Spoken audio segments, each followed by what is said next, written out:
The only sound is the loud mechanical clunk of a VHS tape being inserted into a VCR, followed by the familiar whirring and clicking of the machine taking the tape.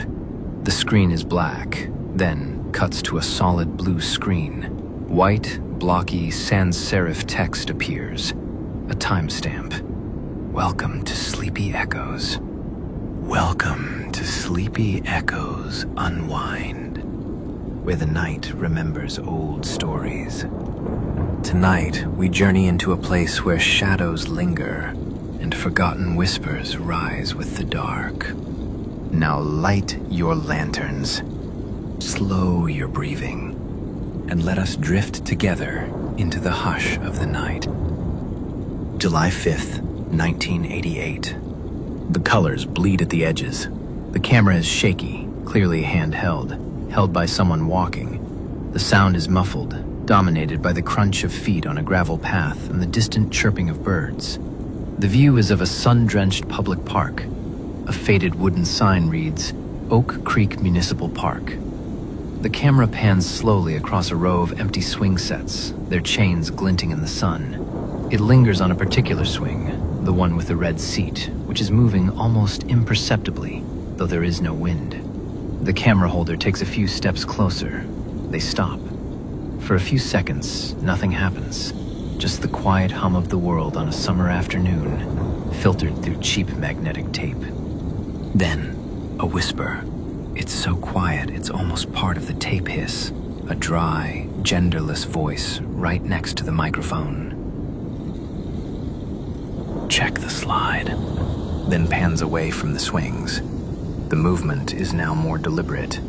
It moves toward a large metal slide, the kind that gets dangerously hot in the sun. The camera looks up the slide, then slowly pans down. At the bottom, half buried in the sand, is a single, worn leather wallet.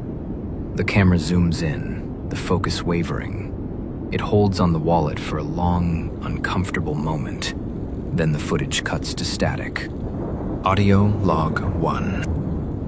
My name is Leo Stanton. I'm recording this because, honestly, I don't know what else to do. I need a record of it all. Something that isn't just rattling around in my own head. It started a week ago. My grandfather passed away, and Mom asked me to clean out his attic. It was pretty much what you'd expect. Dust, old furniture, boxes of tax records, and a trunk. An old metal footlocker, like something out of an army movie. It wasn't even locked.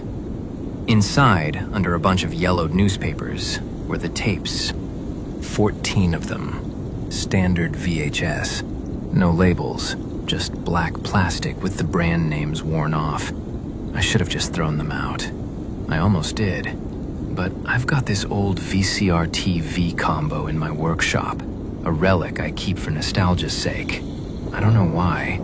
I just took the trunk home. That night, I put the first one in. What you just saw.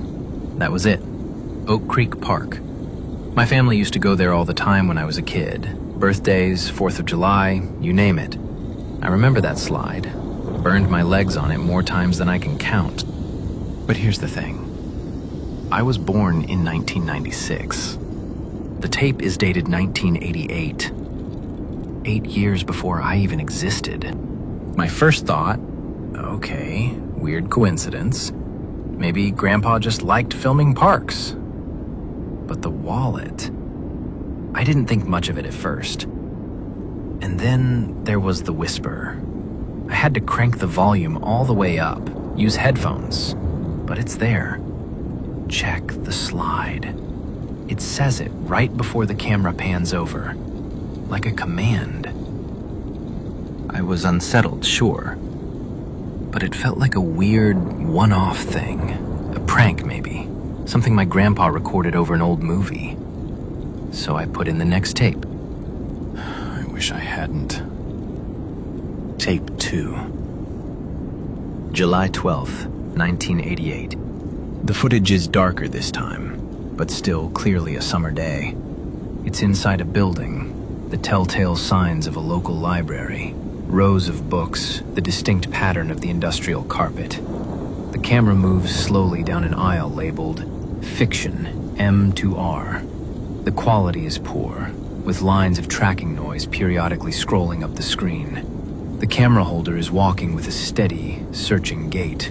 They pass by shelves of Stephen King, of James Michener. The camera pans up and down the spines, as if looking for something specific. The only audio is the soft shuffle of feet and the low hum of the library's fluorescent lights. The camera stops, focusing on a specific spot on a shelf. It's an empty space, a gap between two books where another should be. Not here. The other side. The camera holder immediately turns around, a swift, almost practiced motion. They walk to the corresponding shelf on the other side of the aisle. The camera pans along the books, then stops. It zooms in clumsily on a single blue-spined book. The title is unreadable in the low resolution, but the camera lingers. It holds on that one book. It feels important. After a few seconds, the person holding the camera reaches a hand into the frame. It's a man's hand, pale and steady. The fingers touch the spine of the blue book, trace it, then pull back without taking it from the shelf. The footage cuts to static. Audio log 2. The Oak Creek Public Library. Another one of my childhood haunts. We went every Tuesday during summer vacation. I remember that carpet, that specific, ugly, swirly pattern. Again, 1988. I don't exist. The place looks the same, but off. The computers are missing from the back wall. The old card catalog is still there. Little details that prove the date on the tape. And that whisper. Not here. The other side. I didn't get the thing with the book. Why just look at it? Why not take it? It felt incomplete, like a puzzle with a missing piece. I wasted an hour online trying to clean up a screenshot of the spine, but it's just a blue blur. The creepy part, though, is what it did to me. I felt this pull, this genuine need to know what that book was. I live 3 hours away from Oak Creek now, but for a solid minute, I actually thought about driving there, to that library, that exact aisle, to see if the book was still there. That's insane. It's a 35-year-old tape. The book's gone. The library's probably been remodeled a dozen times. It's the whisper that's getting under my skin. It's not just some sound. It feels like a thought. Like my thought. Like hearing an echo from your own subconscious. When the camera pans away from that empty shelf, it feels like a decision I'd make. A frustrated, well, guess it's not here. And when the whisper says, the other side, the way the camera immediately turns, it feels like a sudden idea. A light bulb going off in my head. But it's not my head. It's someone else's. In 1988, I'm starting to feel like I'm not just watching these things. I'm participating somehow. Tape 3. July 19th, 1988. The image is a first-person view of someone sitting in the driver's seat of a parked car. Through the windshield, a 2-story suburban house is visible. It's a pleasant-looking home, white siding, blue shutters. A large oak tree stands in the front yard. The time of day is dusk. The sky is a deep orange and purple. The camera is very still. The only sound is the gentle ticking of the car's engine cooling and the distant drone of cicadas. For almost a full minute, nothing happens. The camera just watches the house. A light turns on in an upstairs window. So faint, it's almost imaginary. She's home. Wait. The camera remains fixed. Another minute passes. The front door of the house opens. A woman steps out onto the porch. Her features are indistinct in the low light and poor resolution. She waters a potted plant, then stands for a moment, looking out at the street, almost directly at the camera.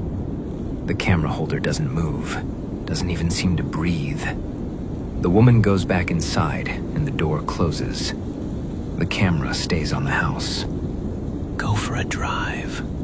Around the block. The camera holder's hands appear, gripping the steering wheel. The car starts. The footage becomes shaky as the car pulls away from the curb. It drives slowly down the street, turns a corner, and continues around the block. The houses are all similar, comfortable, bathed in the twilight. The car completes the circuit and pulls back up to its original spot.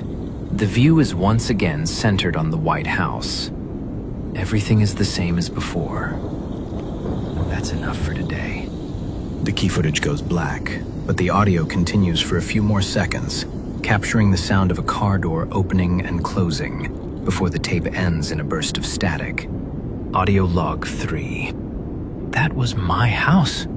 The house I grew up in. My parents bought it in 1994. But the tape is from 1988. I called my mom. I tried to be casual, asked her who lived in the house before us. She said she didn't know, some family that moved out of state. She never met them. Everything was through a realtor. Someone, in 1988, sat in a car and watched my future home. Watched a woman who lived there. Why? Who was she?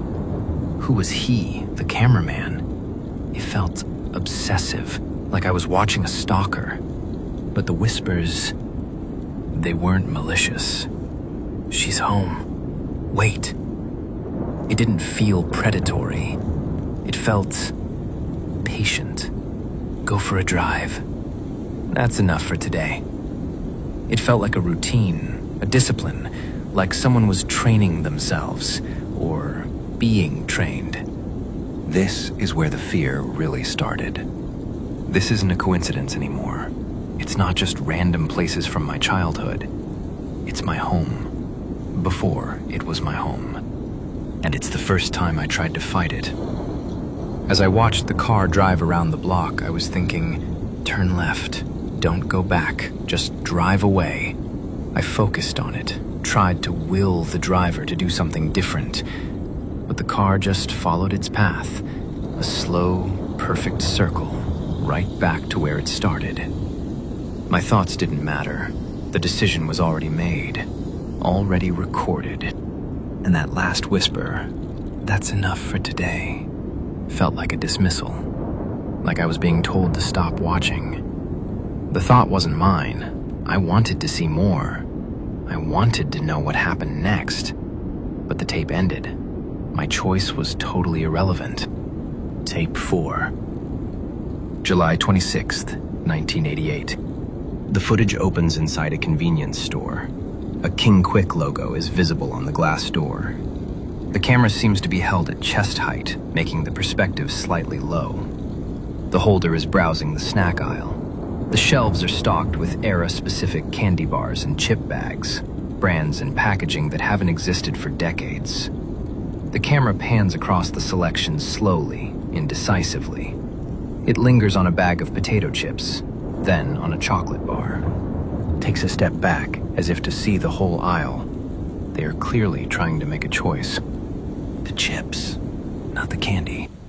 A hand enters the frame and takes the bag of chips. The exact brand is blurry.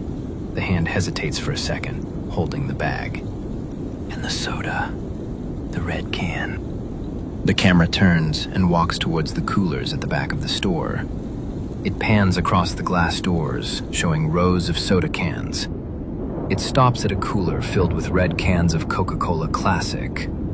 The hand reaches out and takes one. The camera then walks towards the checkout counter. An older man with a thick mustache is behind the register. He doesn't look up from his newspaper. Don't say anything. The camera holder places the chips and the soda on the counter. The cashier rings them up without a word. The camera holder's hand comes into frame with a few dollar bills, places them on the counter. The cashier makes change. The hand takes the change. The camera turns and walks out of the store. The footage ends as the bell on the door jingles. Audio log 4. The King Quick. They tore it down 15 years ago to build a pharmacy, but when I was a kid, that was the spot. I'd ride my bike there after school and blow my allowance on chips and a soda.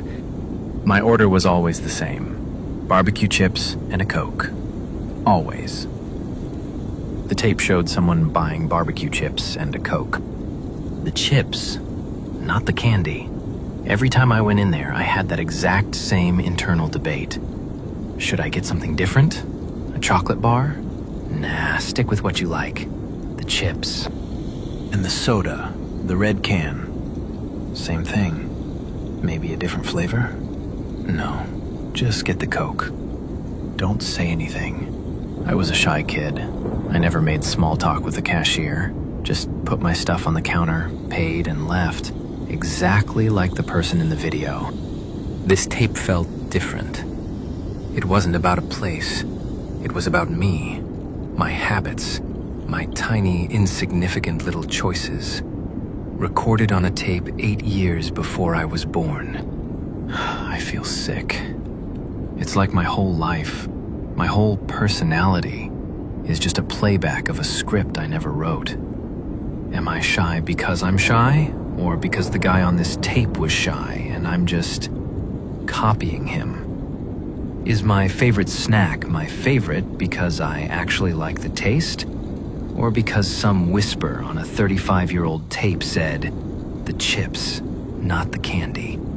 Who am I? Is any part of me even original? I tried to defy it. After watching, I went to my kitchen. I've got chips in the pantry, soda in the fridge. I opened the pantry. I just stared at the chips. I could hear the whisper in my head, a memory of the tape. The chips. I reached for candy instead. A chocolate bar that's been in there for a month. My hand was shaking. It felt wrong. Physically wrong. Like trying to write with my other hand. I could do it, but every nerve in my body was screaming that this was incorrect. I grabbed the chocolate. My heart was pounding. I unwrapped it, took a bite. It tasted like ash. I felt nothing. No satisfaction. Just this hollow, empty feeling of failure. I threw the rest in the trash. I don't understand what's happening to me. Tape 5. August 2nd, 1988. The footage shows the interior of a video arcade. The room is dark, lit only by the glowing screens and flashing lights of the game cabinets. The audio is a cacophony of 8-bit music, explosions, and the clatter of tokens. The camera moves through the arcade, past teenagers hunched over joysticks. It passes Donkey Kong, Pac-Man, Galaga. The camera isn't looking for a specific game. It's watching the people. It focuses on the back of a boy with a mullet playing Street Fighter. Then it pans to a couple sharing a milkshake at a small table. A young girl is playing, rolling ball after ball. She isn't very good. Most of the balls fall into the lower scoring holes. Watch her left hand. The girl rolls another ball. As her arm swings forward, her other hand, her left hand, briefly brushes against the prize tickets dispensing from the machine next to her. It's a tiny, almost unnoticeable movement. She doesn't seem to realize she's done it. She finishes her game, takes her meager string of tickets, and walks away. The camera stays on the skee-ball machine. The ticket machine. It's jammed. The camera holder walks over to the machine the girl had brushed against. The camera peers into the ticket dispenser slot. A long ribbon of tickets is crumpled up inside, stuck. The camera holder reaches a finger into the slot and pulls. A huge, thick wad of tickets comes streaming out, far more than anyone could win in a single game. The camera pans down to the massive pile of tickets now on the floor. Leave them. Leaving the jackpot lying on the dirty arcade floor. The camera turns and walks towards the exit without looking back. The footage cuts out as it passes through the door. Audio log 5. Galactic Palace Arcade. I had my 10th birthday party there. It was the greatest day of my life, at that point. I played skee-ball for an hour straight, trying to save up enough tickets for this cheap lava lamp prize. I remember getting so frustrated because I kept missing the high score holes. I was complaining to my dad, and I leaned against the machine next to mine. My hand hit the dispenser slot, and I felt something was off. I looked inside, and it was jammed. A huge clump of tickets was stuck right there. I pulled them out. It felt like winning the lottery. Hundreds, maybe thousands of tickets. Enough for the lava lamp and then some. I was the proudest 10-year-old on the planet. But the person on the tape, he left them. He found the jackpot and just walked away. The whisper was the same. Watch her left hand. It saw the opportunity. The ticket machine, it's jammed. It confirmed it, but then, leave them. Why? Why would you leave them? It's a choice I didn't make. For the first time, the tape is showing me a different path. A choice I had, but didn't take. I took the tickets. He didn't. What does that mean? Is this a recording of what I should have done? A correction? Is there some version of my life where I was more honest, more disciplined? Is this whole thing some kind of cosmic test that I already failed 30 years ago? This feels worse than the predictions.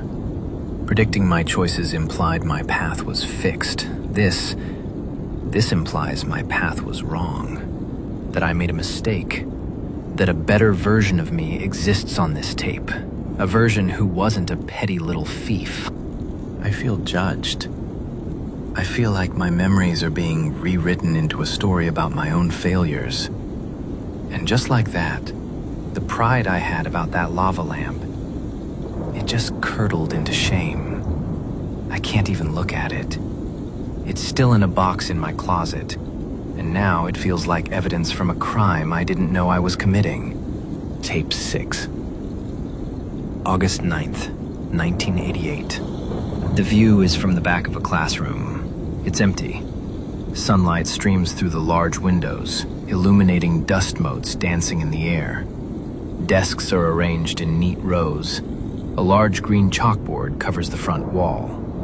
The camera is static, simply observing the silent, empty room. It feels peaceful, stopping on a specific desk in the third row. It's identical to the others, except for a small, dark shape on the seat. The camera zooms in. It's a dead bee. He'll sit there. It is clean, except for a few chalk smudges. Write the word. The camera holder walks to the front of the room. The sound of their footsteps echoes in the quiet space. They stop in front of the chalkboard. A hand comes into frame, holding a small piece of white chalk. The hand hesitates. The word is again. An hand lifts to the board. In clean, simple block letters, it writes the word again in the center of the chalkboard. The hand retreats. The camera looks at the word for a moment. Just that single word hanging in the empty room. Now, erase it. A dusty eraser appears in the hand.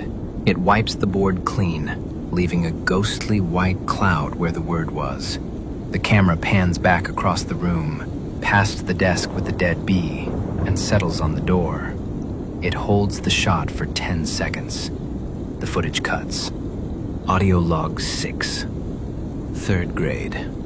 Mrs. Davison's class, room 104.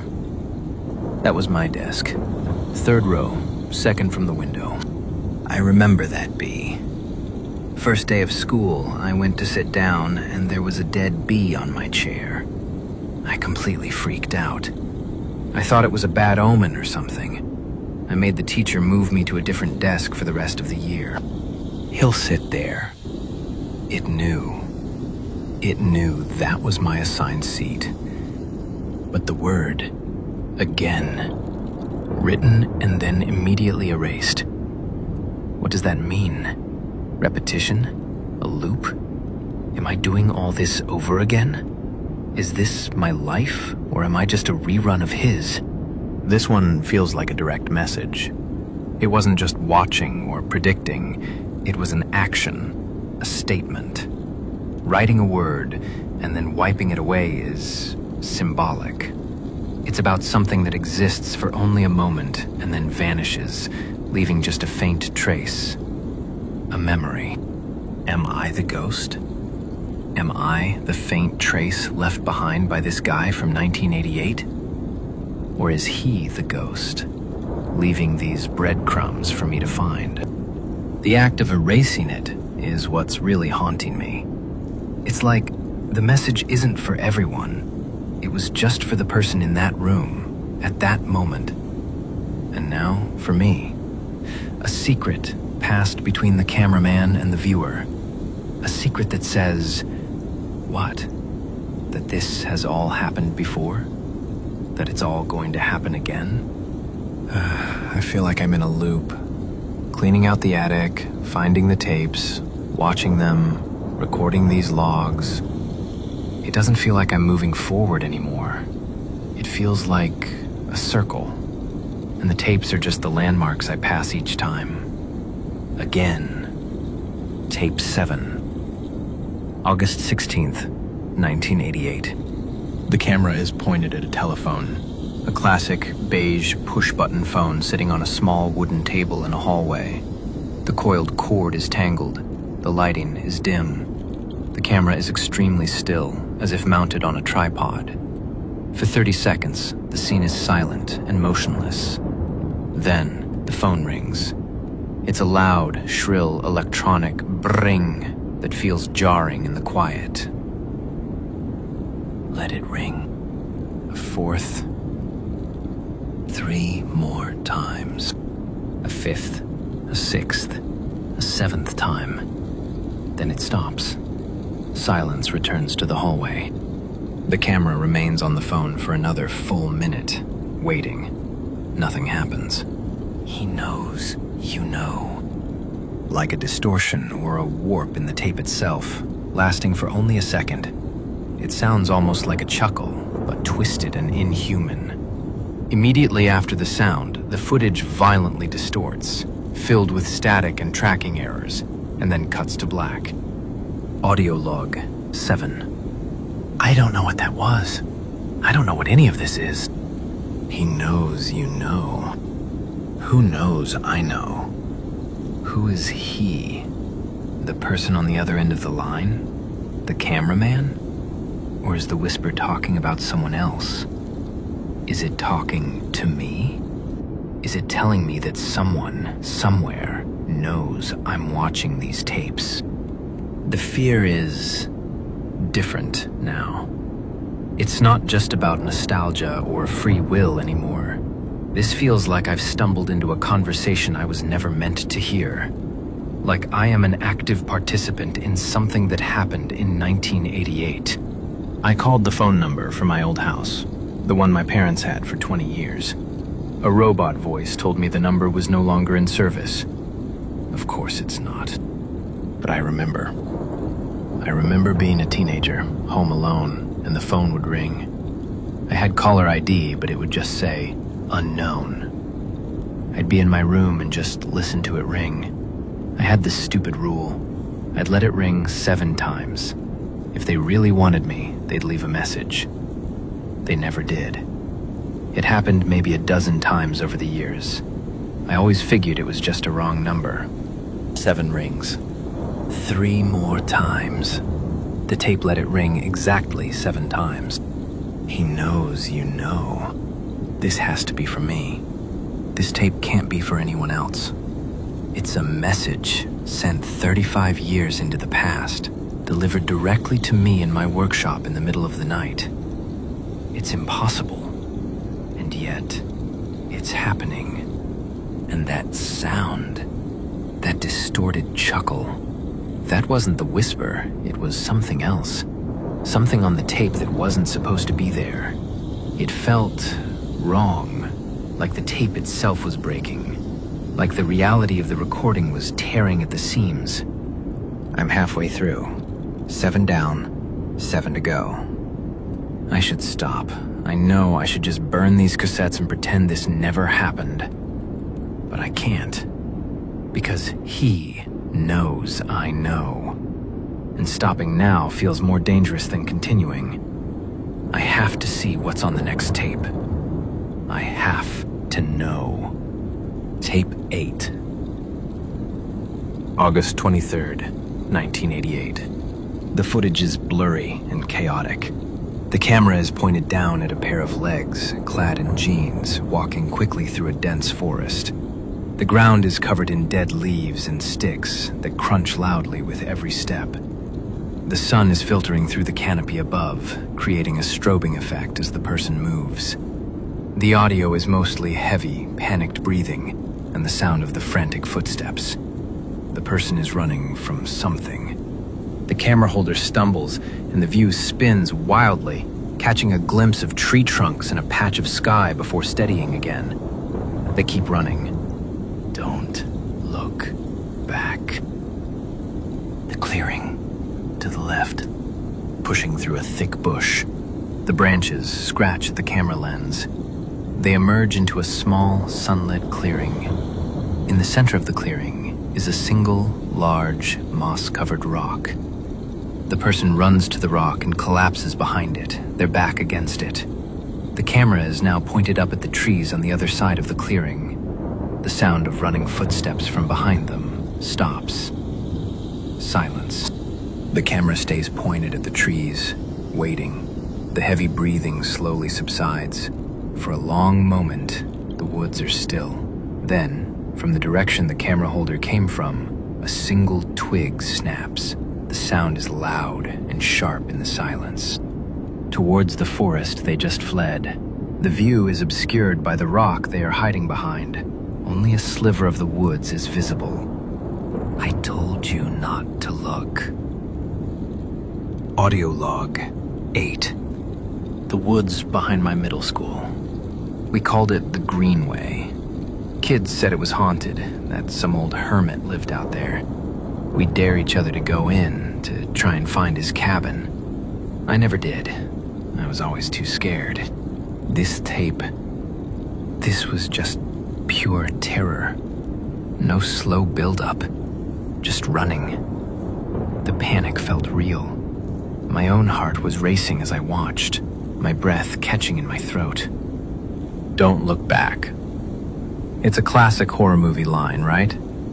But when the whisper said it, it felt like a genuine rule for survival. I have no idea what he was running from. You never see it. But that twig snapping, it was so deliberate. That wasn't an animal. It was timed. A signal. Someone letting him know they were there. And the final whisper. I told you not to look. It wasn't a prediction. It was a reprimand. A cold, disappointed statement. You were given an instruction. You broke the rule. The tape cuts the exact moment he fails. It feels like a punishment, like the consequence of looking back was the end of the recording. Or maybe the end of something else. This is the first tape that feels like a memory I don't actually have. I never ran through those woods. I was never chased.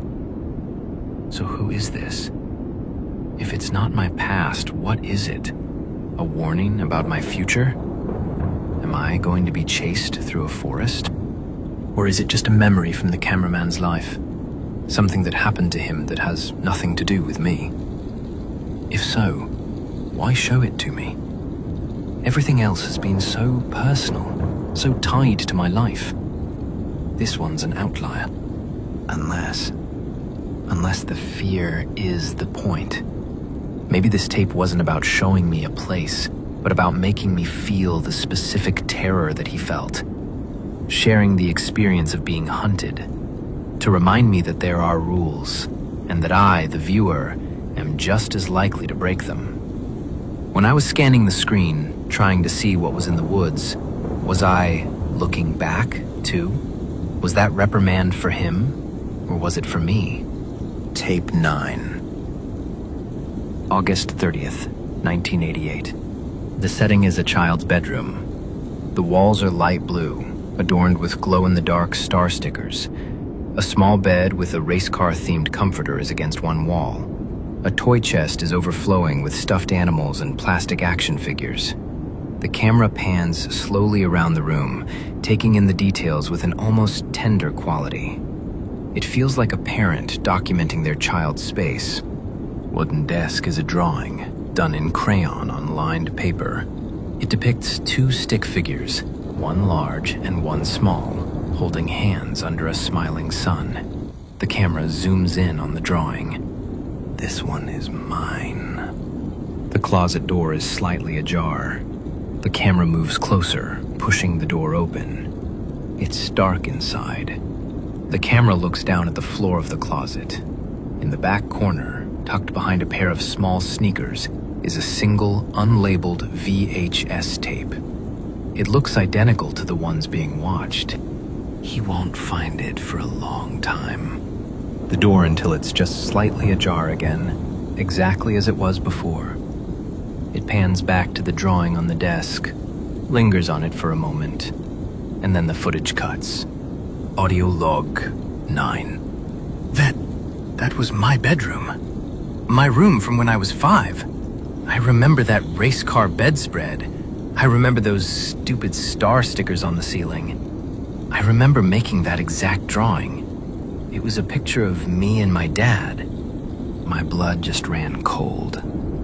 That tape. The tape in the closet. Is that one of these? Is that tape 9? Did the cameraman go into my future bedroom, grab a tape from the collection I'm watching now, and hide it in the past for me to... what? So he could film himself hiding it? The timeline is shattering in my head. It's a causality loop. The tapes are creating themselves. This one is mine.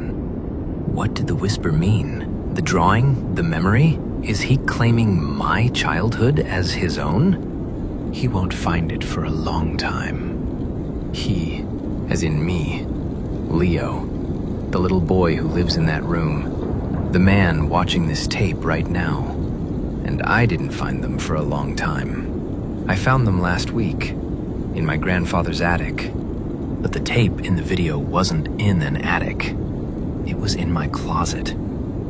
So what does that mean? Are there more tapes? Did he hide them in different places? Is this some sick scavenger hunt where I'm the prize? I just tore my own closet apart. The real one, here. Emptied it, pulled up the carpet, checked the baseboards. Nothing. Of course there's nothing. This is a different house. But what about my childhood home? The one from tape 3. Is there a tape sitting in the back of that closet right now? Has it been there for 35 years, just waiting? The thought is maddening. The idea that a piece of this puzzle is sitting in a stranger's house, a house I used to live in. I can't handle it. I have this overwhelming urge to go there, to break in if I have to. This is what obsession feels like. This is what it is to be controlled. The tapes aren't just predicting my choices anymore. They're creating new ones. They're giving me goals, a purpose. And that purpose is to understand them, no matter the cost. Tape 10. September 6th, 1988. The camera is looking at a television screen. On the TV, an old black and white movie is playing. It's a film noir. A detective is interrogating a suspect in a smoky room. There is no other sound except the dialogue from the movie on the television. The detective says a line. "You keep telling the same story, but the details keep changing. It's like you're remembering it wrong on purpose." The image on the TV screen wavers. Horizontal static bars roll through the picture. "Listen." Then, a new voice cuts through the movie's audio. It's a man's voice, clear and calm, but with an undercurrent of exhaustion. It's not the whisper. It sounds like someone recording an audio diary. Log entry 10. He showed me the arcade again. The tickets. I made the right choice that time. I left them. I felt clean. But the memory is fuzzy. I remember taking them. I remember the lava lamp. Both memories feel real. Which one is mine? Does it matter? He's showing me how to be better, how to choose the right path. I just have to listen to the whispers. They know the way. I have to trust them. I have to. The movie on the TV is gone, replaced by a screen of pure white noise. The footage stays on the static for 10 seconds and then cuts out. Audio log 10. That was his voice. The cameraman. He's keeping a log. Just like me. He mentioned the arcade. Tape 5. He said he made the right choice that time, which implies there was a before time. A time when he took the tickets, like I did. He's trying to change his own past, or at least his memory of it. Both memories feel real. Which one is mine? That's it. That's the exact question that's been drilling into my skull. He's building a new past for himself, one tape at a time. And in doing so, is he building one for me? He trusts the whispers. He thinks they're helping him, showing him how to be better. He sounds like a man being indoctrinated, like he's given up his own will and just handed it over to the voice on the tape. And I'm watching him do it, while keeping a log, just like him. How long until I start trusting the whispers too? How long until I start looking to them for answers? The most terrifying part is, for a second, I understood him. That feeling of shame over the tickets. The desire to have made the right choice. The tapes offer you that. A chance to see a better version of yourself. It's seductive. A poison that looks like medicine. The line from that old movie, "You keep telling the same story, but the details keep changing. It's like you're remembering it wrong on purpose." This whole thing is a life story, and he is remembering it wrong on purpose. He's rewriting his own history, and he's dragging me along with him. Tape 11. September 13th, 1988. The camera is pointed at the ground, showing only cracked, weathered pavement moving past. The sound is of a gentle, rolling rumble. The camera holder is on a skateboard, rolling slowly down a quiet residential street. The afternoon sun casts long shadows. Skateboard comes to a stop. The camera lifts, showing the street ahead. In the middle of the road, about 50 feet away, is a young boy. He's maybe 8 or 9 years old. He has a basketball, which he is dribbling listlessly. He is directly in the path of the skateboarder. He will move. The camera holder does not call out. They don't wait. They kick off, and the skateboard starts rolling forward again, directly at the boy. The boy doesn't seem to notice, lost in his own world, dribbling the ball. The skateboard gets closer. 40 feet, 30 feet, 20 feet. It seems a collision is inevitable. At the very last second, the boy glances up, sees the skateboarder, and yelps in surprise, jumping out of the way. The basketball rolls into a gutter. The skateboarder glides past the spot where the boy was standing without slowing down or turning. The boy, who is now standing on the sidewalk, watching the skateboarder with a mix of fear and anger. The camera holds on him for a moment. He remembers you now. Audio log 11. I was the boy. I remember that. Not like a major life event, just a weird, forgotten moment. I was maybe 8, dribbling my basketball in the street. This teenager on a skateboard came out of nowhere, almost ran me over. Didn't say sorry, didn't even look back, just kept going. I remember being so mad. I remember his face, or I thought I did. It was the cameraman. He was the teenager. This is the first time the tapes have shown a direct, physical interaction between us. A moment our lives actually crossed, years before I knew he existed. I was just some random kid in the street to him. But he wasn't random to me. I remembered him, for a little while, as the nameless jerk on the skateboard.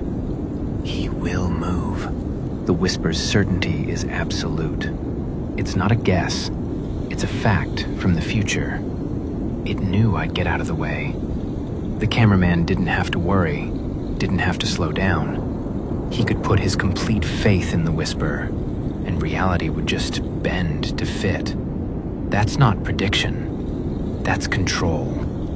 He remembers you now. That line chilled me to the bone. It's in the present tense. Remembers, not will remember. Is the whisper talking to the cameraman in 1988 about me, the boy? Or is it talking to me now, telling me that I remember the cameraman? Or is it something worse? Did that moment activate something? By almost running me over, did he somehow mark me? Imprint on me? It feels like I was chosen, not at random from some dusty attic, but targeted, specifically. That brief, forgotten moment in the street wasn't an accident. It was an initiation, and I never even knew it happened. Tape 12. September 20th, 1988. The camera is inside a car at night. Rain is pouring down, streaming across the windshield. The wipers swish back and forth, the rhythmic thump being the only sound. The camera is aimed at the passenger seat. The seat is empty. The car is moving, driving down a dark highway. The headlights of oncoming cars occasionally flash across the empty seat. You're doing the right thing. To the driver's side window. Through the rain-streaked glass, nothing is visible but darkness and the occasional reflection of the dashboard lights. It's better this way. No one gets hurt. The passenger seat. It stays there. The seat is worn, with a small tear in the vinyl near the top. The car continues to drive through the rain. Just keep driving. The footage remains on the empty seat. The rhythmic thump of the wipers, the hum of the engine, the sound of the rain. It's hypnotic. The footage slowly begins to degrade. The colors start to bleed. A low, humming distortion creeps into the audio, growing louder. The image of the empty seat begins to ghost, to double, as if a second image is trying to burn through from underneath. For a split second, a shape seems to appear in the seat. The silhouette of a person. It's there and gone in a flicker of static. Audio log 12. This isn't my memory. This place isn't from my childhood. This feels like it's all his, the cameraman's. A private moment. He's leaving, driving away from someone or something, and the whispers are comforting him. You're doing the right thing. It's better this way. No one gets hurt. It sounds like a bad breakup, or like he's abandoning his life and trying to convince himself it's a noble act. But who was supposed to be in that seat? The ghost image. That silhouette. I've watched it back 20 times. It's too distorted. I know my mind is just playing tricks on me. The power of suggestion. But it looked like me. Not me as a kid. Me now. An adult. Sitting in the passenger seat of his car in 1988. It's impossible. Am I bleeding into his past? Is me watching these tapes somehow changing them, or is he just imagining me? Does he know, on some level, who he's doing all this for? Does he see his future audience riding shotgun? No one gets hurt. That feels like such a lie. Someone is getting hurt. He is. He's being hollowed out.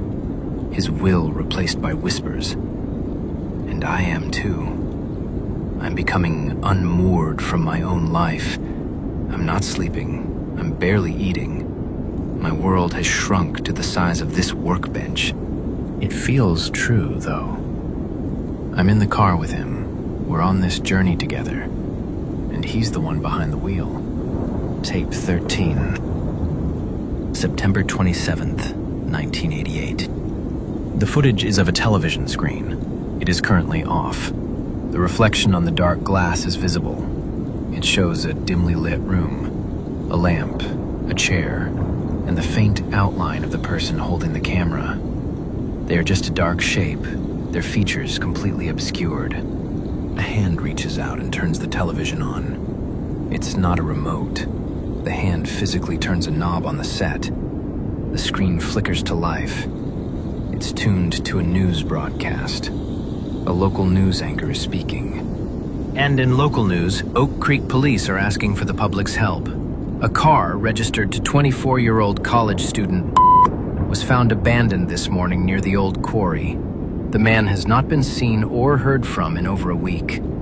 As the anchor speaks, a photograph appears on the screen over his shoulder. It's a grainy, black and white photo of a young man with dark hair and intense eyes. He is not smiling. "They're looking for you." The photograph on the TV screen. It holds there, the face of the missing man filling the frame. Police say no foul play is suspected at this time, but his family is concerned for his well-being. If you have any information, you are urged to contact the Oak Creek Police Department. The hand reaches out and turns the set off. The screen goes dark. We are back to the reflection of the room, but the reflection has changed.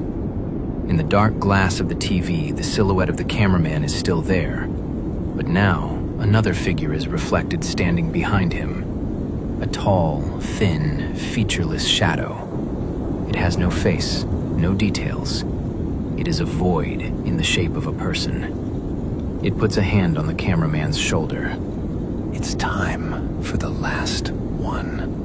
The footage cuts to black. Audio log 13. That was him. The man on the news. The cameraman. He has a name. They bleeped it out, but he's a real person. A missing person. From 1988. He abandoned his car, just like in the last tape. He kept driving and just disappeared. He became a ghost at his own funeral. The whispers aren't even trying to be subtle anymore. They're looking for you. And the shadow.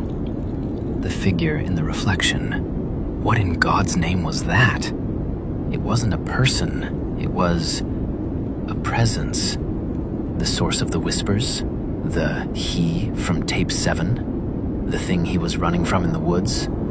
It's with him. It's touching him. It's been there the whole time, just off camera, and now I've seen it. And it's terrifying. It's time for the last one. There's one tape left. Tape 14. And I don't want to watch it. For the first time, I am truly, deeply terrified to press play.